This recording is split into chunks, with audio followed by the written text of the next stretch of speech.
우리가 잘 아는 나다나엘 호손이라는 작가가 있습니다.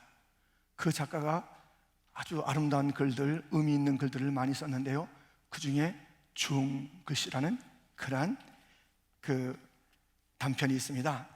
근데 거기에 보면요, 거기에 한 여인이 간통죄를 범함으로 A라는, 어덜출이라는 간통이라는 그러한 글자, 그 A를 가슴에 품고 평생을 살아야 되는 그러한 선고를 받게 됩니다. 정죄, 누군가의 정죄, 평생 지어낼 수 없는 이 정죄. 그런데요, 반전이 일어났습니다. 그 여인이 그 삶을 변화시켜서 바로 그 어덜출이, 이 간통이 엔젤로 바뀐 거예요. 엔젤로. 그 삶이 바뀌는 거예요. 여러분들, 정죄의 삶, 실의의 삶, 실패의 삶, 낙오의 삶, 이것으로 우리가 끝나는 것이 아닙니다. 바뀔 수가 있습니다. 바뀌는 거예요. 오늘 본문에 그 정죄와 우리의 실패가 예수 그리스도 안에서 끝난다라는 말씀을 들려주고 있습니다. 본문 1절을 다시 한번 같이 읽겠습니다. 그러므로 이제 그리스도 예수 안에 있는 자에게는 결코 정죄함이 없나니. 우리는 너무 정죄를 쉽게 하는 거예요. 서로 정죄하는 거예요. 판단하는 거예요. 못됐다고 그러는 거예요. 안 된다고 그러는 것이에요. 너는 왜 그러냐는 것이에요. 그리고 또 내 자신도 그런 정죄, 이런 저런 정죄의 글자가 다 달고 다니는 거예요. 아니면 숨겨있지만 아닌 것 같지만 그 무엇인가 정죄 때문에, 누군가의 판단 때문에 자기도 그렇게 하면서 그런 것으로 신음하는 인생, 이것이 우리의 모습 아닙니까? 그런데요, 그리스도 예수 안에 있는 자에는 결코 정죄함이 없다고 그랬습니다. 그러면서 그 놀라운 이 정죄가 없고, 더 나아가서 거기서 이제 해방되는 역사가, 그 비밀이 오늘 본문에 있습니다. 2절 말씀, 이는 그리스도 예수 안에 있는 생명의 성령의 법이 죄와 사망의 법에서 너를 해방하였습니다. 아멘. 그리스도 예수 안에 있다는 것은요, 생명의 성령의 법이, 생명의 성령의 법이, 이 성령의 능력이 있대요. 성령이 우리를 지배했던 것이 무엇입니까? 우리를 정죄하고 우리를 끌고 다녔던 것이 무엇입니까? 우리를 낙심시켰던 것이 무엇입니까? 죄와 사망의 법, 그 세력이 있어요. 죄와 사망의 세력, 그 법이란 것은 그 세력이에요. 그 세력이, 그 힘이, 그 법이 꼼짝달싹 할 수 없도록 딱 옥죄는 것처럼 그 힘이 딱 우리를 옥죄고 죄와 사망 가운데 신음하며, 정죄 가운데 신음하며, 판단 가운데 신음하며, 절망으로, 낙심으로, 근심으로 나날을 지내도록 했던 그 삶이, 그래서 예수 안에 있는, 예수님 안에 무엇이 계신가? 생명의 성령의 법이 있어서 성령을 그리스도의 영이라고도 하는 것입니다. 하나님의 영이라고도 하는 것입니다. 그래서 그 영이 내 안에 계셔. 예수님의 영이 내 안에 계신 거예요. 내가 그 안에 있는 거예요. 항상 주님이 내 안에, 내가 주님 안에, 그 같은 용어요, 같은 표현인 것입니다. 그렇다는 것은 내 안에 이제 생명의 성령의 법, 이 너무나도 이 성령의 이 파워가 세서요, 이것은 생명의 생명, 죽는 게 아니에요. 절망이 아니에요. 희망이, 소망이, 능력이, 해방시키는 능력, 자유를 주는 능력. 지금까지 우리는 끌려다녔습니다. 진정한 자유가 없이 끌려다니는 것이에요. 겉은 멀쩡하기도 하죠. 우리가 뭐 감옥에 있답니까? 뭐 어디 뭐 파출소에 갔댔답니까? 그게 아니잖아요. 그런데 어딘가에 눌려있는 인생들, 좌절의 인생들, 우리가 그 모습을 보게 됩니다. 험한 세상 속에서 헛된 것에 끌려다니고 목적 없는 삶을 사는 것처럼 이리저리 방황하는 그런 인생, 죄와 사망의 법, 죄와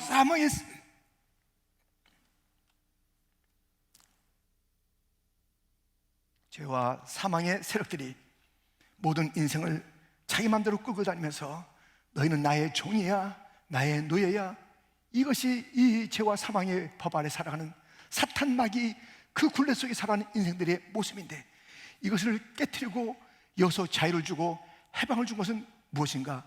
예수 그리스도 안에 있는 생명의 성령의 세력, 그 파워, 그 능력이 이 모든 결박을 깨트려 주신 것입니다. 예수님 안에 있어야 생명의 성령의 능력이 있는 줄 믿습니다.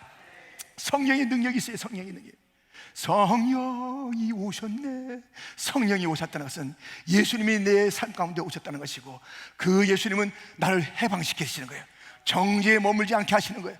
그 능력으로, 그 부활로, 그 소망으로 우리를 살아가게 하는 것입니다. 오늘 주리, 너는 가늠한 사람이잖아, 평생 A야, 그것이 바뀌었듯이 지금까지는 우리는 신음, 우리의 실수, 우리의 잘못, 우리의 허물, 우리의 죄악들로 가득 차 있었으나 그것을 해방시켜 자유를 주시는, 그래서 다시는 결코 정죄함이 없나니. 아멘. 더 이상 여러분들 정죄가 없어요. 누가 우리를 정죄해요? 스스로 자꾸만 정죄하지 마시고, 다른 사람의 판단 그거 아무것도 아니에요. 마귀가 우리 갖다 건들려 하는데요, 그렇게 하지 마세요. 그런가 보다, 나는 인생이 안 되는가 보다, 나는 이러다가 그냥 지옥 가는 거 아닌가, 내가 죄 가운데 여전히 있는 거 아니야, 내가 이렇게 정말 못된 곳 아직 있어, 그래 과거를 생각해 보니까 나는 그런 사람이었어. 계속 정죄를 하는 거예요. 너 같은 자가 뭐냐, 너 한 것을 생각하라 하는 거예요. 우리요, 그 정죄에 신음할 필요 없습니다. 예수 안에 있으십니까? 확신하세요. 천국을 확신하시기를 주님의 이름으로 축원드립니다. 구원을 확신하시기를 주님의 이름으로 축원드립니다. 우리 용서받은 것을 확신하시는 거예요. 주님이 함께 하시는 거예요. 우린 망할래 망할 수가 없는 거예요. 정죄받지 않습니다. 그래서 우린 지금부터 그 예수 안에 있는 자에 대해 삶은요, 너무나도 힘이 있는 것입니다. 그때 가봐야지 내가 구원받나? 이거 아닙니다. 구원을 지금 확신하시고 당당하게 살아가시는 복된 성도가 되기를 주님의 이름으로 축원드립니다. 성령님은 예수님과 함께 우리 가운데 있으면서 능력을, 놀라운 해방과 자유를 주시는 것이에요. 성령님, 주님 안에 있는 성령님 안에 있는 주님은 네 안에서 또 어떤 일을 하시는가? 로마서 8장 26절에 보니까 이와 같이 성령도 우리의 연약함을 도우시나니, 이와 같이 성령도 우리의 연약함을 도우시나니. 연약하신 분들, 우리가 아프잖아요. 그러면 어디 전화 걸어요? 911 걸면 삐용 금방 옵니다. 가짜로 걸면 안 되겠습니다. 딱 걸어서 삐용 금방 막 떠요. 소방, 뭐 앰뷸런스, 경찰가 쫙 뜨는 거예요. 하여튼 미국 시스템이 지금 어느 나라 좀 이 선진화된다는 그 나라의 특징은 이 도움의 시스템이 잘 되어 있는 거예요. 삐용 막 딱 오는 거예요.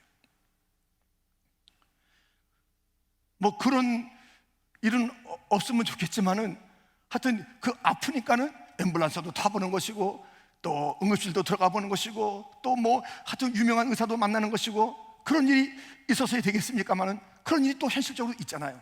그런데 우리가 연약하다는 것, 그때 우리가 뭐 앰뷸런스 만나지 않으면 좋겠지만 우리가 연약할 때 성령님을 만날 수 있는 찬스입니다. 이건 놀라운 찬스입니다. 내가 연약할수록 더 놀라운 찬스가 있으니 주님에게, 성령님께 구하면 되는 것이에요.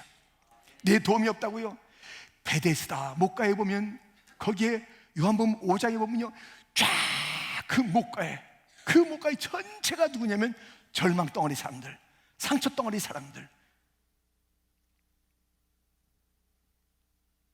다 그랬다. 그런데 그 중에 38년 된 그 병자는 자기를 도울 자가 없다는 거예요. 물이 동하면 먼저 들어가면 나을 텐데, 이거 뭐 나가 또 도와줄 자가 없습니다. 내 인생은 도와줄 자가 없습니다. 도와줄 수가 없습니다. 그 인생 가운데 누가 도움이 되셨습니까?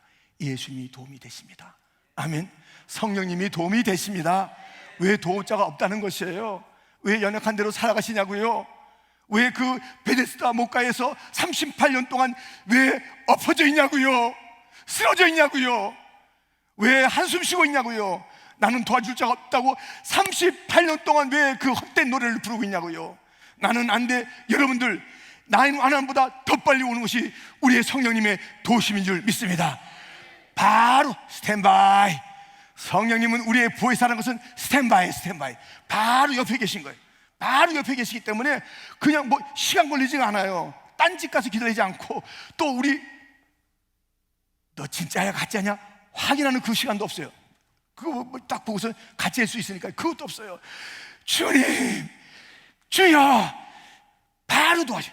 스탠바이하고 계신 성령님, 보혜사라는 그 뜻은요, 바로 옆에 딱 스탠바이 뜻이에요. 나를 돕기 위해서 스탠바이 한다는 게 그게 뭐예요? 파라클레토스, 그것이에요. 바로 옆에 있단다. 내가 바로 옆에 있단다. 주님께서, 성령께서 그래요. 내가 왜 옆에 있는 줄 알아? 너의 연약함을 돕기 위해서, 너의 연약함을 돕기 위해서, 너의 연약함을 돕기 위해서. 우리는 성령님의 도우심을 받고 살아가는 자들입니다. 예수님의 도우심을 받고 살아가는 자입니다. 내 자리를 들고 일어나, 걸어라 말씀하시는 거예요. 우리 주님 우리를 도와주십니다. 내 자리를 들고 일어서라, 그리고 걸어가라. 우리의 여태까지의 삶과는 다른 것이에요. 우리는 어덜추리, 우리는 많은 자에게 비난받고 부끄럽고 부끄러운 그 사이너스나 이런 천사 같은 삶을, 우리는 변화된 삶을 사는 것이에요. 도움을 주는 삶을 사는 거예요. 정죄의 삶이 아니라 다른 자들 일으키고 도와주고 먹여주고 나눠주고 하는 그런 삶으로 바뀐 것이에요. 우리의 연약함을 도우셔서 우리 주님은 이제 능력 있는 삶을 살아라. 연약함 때문에 단식하고 있었느냐? 이제는 도와라, 나눠라. 너는 할 수 있다. 복의 통로가 되라. 주님께서는 말씀하시는 것입니다. 이렇게 성령님, 예수님 안에 계신 생명의 성령의 법, 그 성령의 파워, 그 능력은 우리로 자유케 하는 것이에요. 우리를 도와주시는 거예요. 또 있습니다. 사도행전 9장 31절 같이 읽겠습니다. 그리하여 온 유대와 갈릴리와 사마리아 교회가 평안하여 든든히 서가고 주를 경외함과 성령의 위로로 진행하여 수가 더 많아지니라. 아멘. 교회가 든든해지고 더 부강한 것은요, 무엇이에요? 주님을 경외하는 것입니다. 예배하는 것이에요. 그리고 성령의 위로가 있어요. 위로가 있는 교회가, 왜냐하면 다 힘들잖아요. 삐쭉삐쭉 뭔가 이렇게 상처가 있잖아요.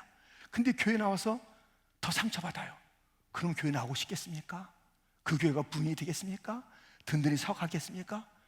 주를 경외하는, 예배하는, 예배에 초점이 있는 거예요. 그리고 또 하나는 무엇이냐면, 우리 예배만 잘 들으면 돼. 너가 어떻게 됐든, 우리 부서가 어떻게 됐든, 사람이 어떻든, 왜 어깨를 축 누리고 왔을까? 그것은 상관도 안 해요. 아니요, 위로.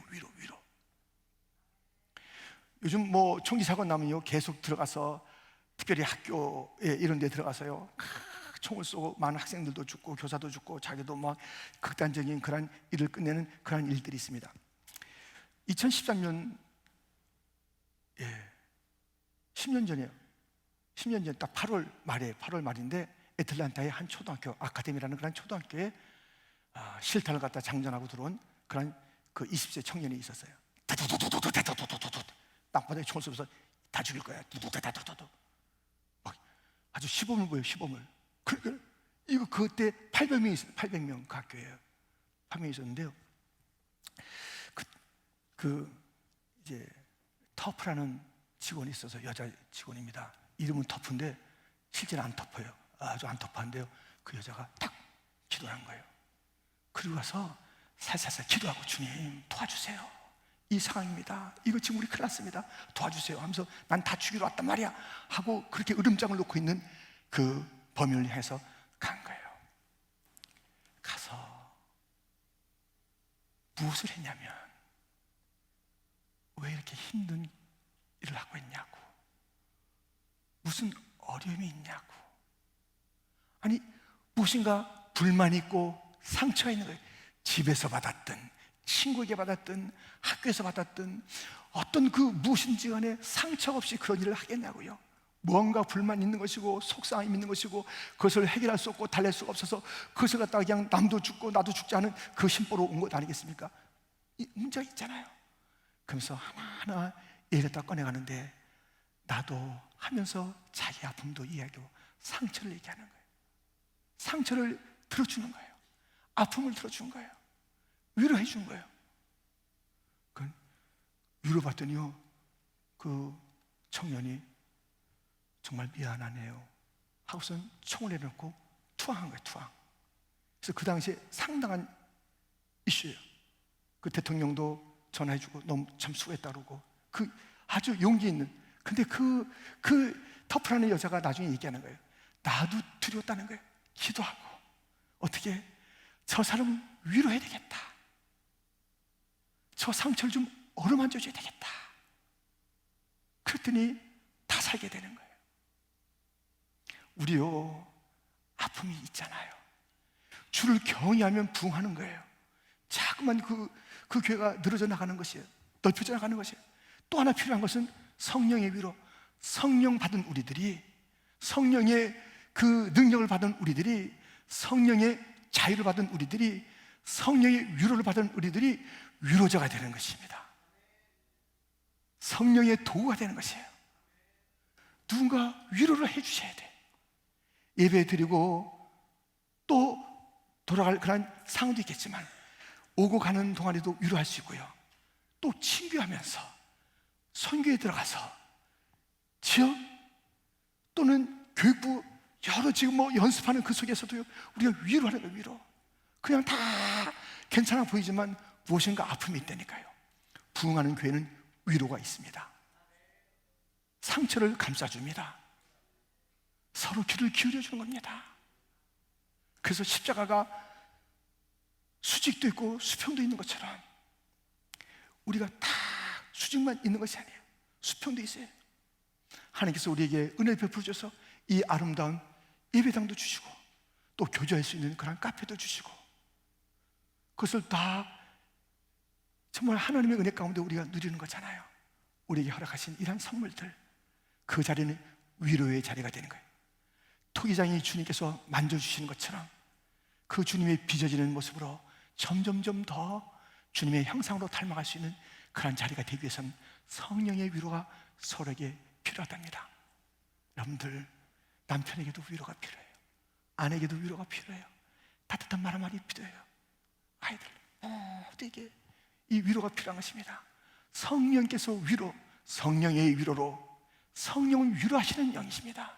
컴포터, 위로하시는 영이십니다.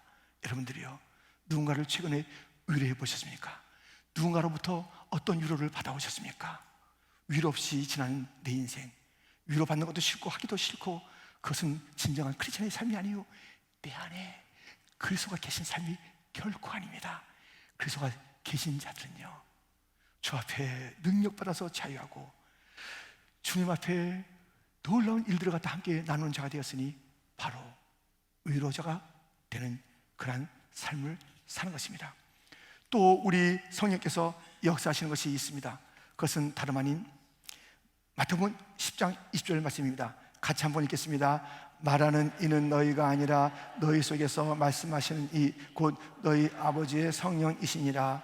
아멘. 성령은 우리의, 여러분들, 변호사 한 분 만나서 무엇인가 도움받으려면 촉촉촉촉촉 얼마나 많이 그 차지가 됩니까?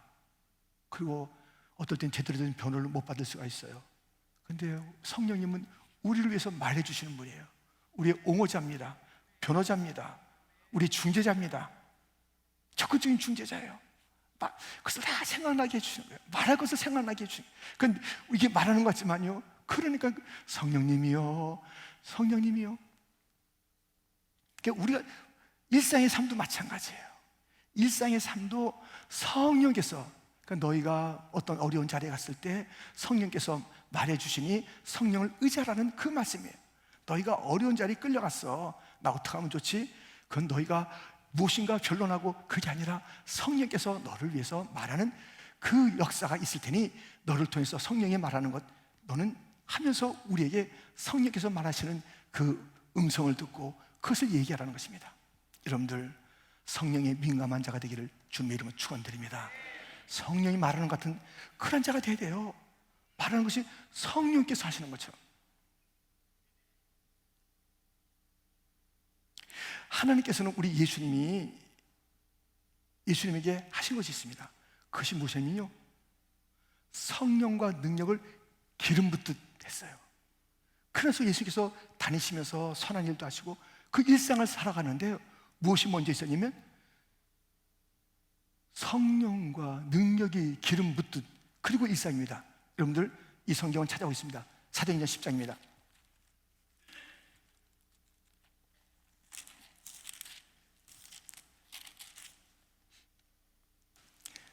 38절, 사도행전 10장 38절.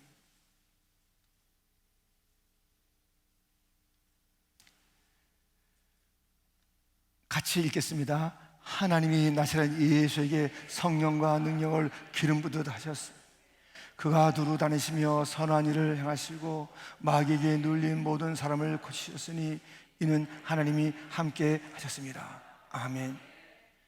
37절에 가면 두루 전파하는 것, 말하는 것, 착한 일 하는 것, 모든 일상의 이적과 평범한 일, 모든 일이 무엇이 먼저 있어야 되면 성령과 능력이 기름 붓어야 되는 거예요. 우리가 무엇인가 부침기를 만든다든가 할 때 기름을 붓잖아요. 그리고 무엇을 튀기려고 그러면 좋은 기름 가지고 확 튀길 수 있도록 기름을 많이 부어서 하잖아요. 그것이 없으면 튀겨지지도 않고 무엇인가 우리가 붙여지지도 않는 그 일이잖아요. 계란 하나도 제대로 못 붙인다니까요. 기름 부음이 있어요. 기름 부음이. 주여 기름 부음을 주시옵소서. 그것이 우리의 삶이에요. 일상의 삶. 이 강단만 그렇게 되는 게 아니에요. 강단도 기름 부음이 없으면 되겠습니까? 우리의 찬양이, 우리의 기도가, 우리의 모든 그런 교사의 섬김이, 우리 모든 봉사들마다 이 일들을 주님의 일을 할 때는요 기름부터 풍성하게 부어져요. 풍성하게 부어져야 돼요. 그거 먼저 하세요. 그거 먼저 주옵소서. 기름 붓듯 하여 주옵소서. 능력을 주옵소서. 성령을 주옵소서. 주여 도와주시옵소서. 주여 할 말을 주시옵소서. 주여 그래야지. 그래야지 내 삶이 우리 주님 안에 있는 삶이며 생명의 성령의 그 능력으로 살아요. 그 능력이 내 안에 있는 삶이에요. 기름 붓듯이 부어져요. 주여. 우리가 찬양했던 것처럼 성령이 오셨네. 성령이 오소서. 기름 붓듯 부어지를 원하나이다. 능력이 부어지를 원하나이다. 할 말을 주여 주시옵소서. 주여 나의 한계가 있습니다. 이것을 뛰어넘는 그 놀라운 성령의 역사, 그 예수님의 역사가 내 가운데, 내 삶 가운데 나타나게 하여 주옵소서. 나를 누르고 있는 것이 많습니다. 나를 괴롭히는 것이 너무 많습니다. 여러분들 아직까지 정죄의 삶을 살고 있습니까? 아직까지 A자를 붙이고 사는 사람이 있습니까? 아직까지 부끄러움 속에서 끙끙거리고 사는 사람이 있습니까? 그거 없습니다. 우리 부끄러워하지 마세요. 좌절하지 마세요. 속상해하지 마세요. 없다 하지 마세요. 나는 이렇게 질병 걸렸다, 나는 더 이상 참 부끄러워 하지 마세요. 아무리 아파도, 아무리 돈이 없어도, 아무리 어려운 일 당해도 분명한 것은 성령이 내 안에 계신 것이고 예수님이 내 안에 계신 것이고 주님이 나를 사랑하신 것이고 주님의 놀라운 역사, 이적이 내 삶에서 또 나타날 것이니 여러분들 어떠한 상황, 환경을 바라보고 내 처지를 바라보며 베데스다 목가의 38년 된 병자처럼 아유 나는 도와줄 자가 없습니다, 그렇게 그런 모습을 보이지 마시고 일어나서 전진하는 복된 성도, 교회가 되기를 주님의 이름으로 축원드립니다.